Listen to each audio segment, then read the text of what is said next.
Hello fighters, ഞാൻ doctor Jobinas കൊട്ടാരം, absolute IAS അക്കാഡമിയുടെ ഡയറക്ടറാണ്.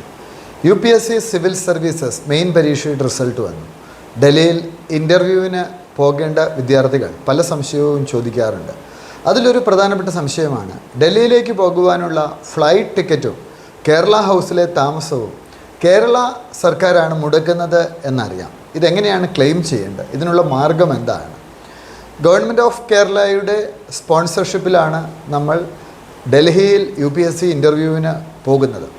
അതുകൊണ്ട് തന്നെ ശ്രദ്ധിക്കേണ്ട ഒരു പ്രധാനപ്പെട്ട കാര്യം, അവർ നോഡൽ ഏജൻസിയായിട്ട് ഈ കാര്യങ്ങൾ കോർഡിനേറ്റ് ചെയ്യാനുള്ള നോഡൽ ഏജൻസിയായിട്ട് തിരഞ്ഞെടുത്തിട്ടുള്ളത് കേരള സ്റ്റേറ്റ് സിവിൽ സർവീസ് അക്കാഡമിയെയാണ്. കേരള സ്റ്റേറ്റ് സിവിൽ സർവീസ് അക്കാഡമിയുടെ KSCSA.co.in എന്ന് പറയുന്ന ആ ഒരു വെബ്സൈറ്റിൽ നിങ്ങൾ നോക്കുകയാണെങ്കിൽ ഇപ്പോൾ ഒരു രജിസ്ട്രേഷൻ ലിങ്ക് വന്നിട്ടുണ്ട്. ആ ലിങ്കിൽ നിങ്ങളുടെ മെയിൻസ് പാസ്സായ ഡീറ്റെയിൽസും എല്ലാം കൊടുത്തു കഴിയുകയാണ് എങ്കിൽ അവർ നിങ്ങൾക്ക് വേണ്ട സൗകര്യങ്ങൾ ചെയ്തു തരും. നിങ്ങൾക്ക് ഡൽഹിയിൽ പോകുമ്പോൾ ആദ്യം നമ്മളുടെ കയ്യിൽ നിന്നാണ് നമ്മൾ ഫ്ലൈറ്റ് ടിക്കറ്റ് മുടക്കുന്നത്, രണ്ടാമതാണ് അത് ക്ലെയിം ചെയ്ത് കിട്ടുന്നത്. അതുപോലെ കേരള ഹൗസിൽ താമസത്തിനുള്ള സൗകര്യങ്ങളും ചെയ്തു തരും.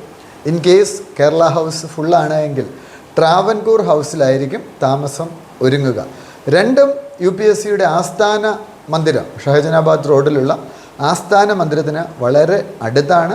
അപ്പോൾ ഈ സൗകര്യങ്ങൾ കൃത്യമായിട്ടും പ്രയോജനപ്പെടുത്തുക. അതുപോലെ തന്നെ UPSC ഇൻ്റർവ്യൂ തലം വരെ എത്തിയ വിദ്യാർത്ഥികൾക്ക് വേണ്ടി ധാരാളം ധനസഹായങ്ങളുണ്ട്. മുന്നോക്ക വികസന കോർപ്പറേഷൻ്റെയും പിന്നോക്ക വികസന കോർപ്പറേഷൻ്റെയും SC/ST ഡിപ്പാർട്ട്മെൻറ്റെയും ഒക്കെ ധനസഹായങ്ങളുണ്ട്. അതെല്ലാം കൃത്യമായിട്ട് ഉപയോഗപ്പെടുത്തുക. അബ്സല്യൂട്ടിലും മോക്ക് ഇൻ്റർവ്യൂ സെഷൻസ് ആരംഭിച്ചു. അതിലൊക്കെ നിങ്ങൾക്ക് പങ്കെടുക്കാം. ഡാഫിൻ്റെ പ്രത്യേക സെഷൻസ് ഉണ്ട്, അതിലൊക്കെ നിങ്ങൾക്ക് പങ്കെടുക്കാം. എല്ലാവിധ ആശംസകളും.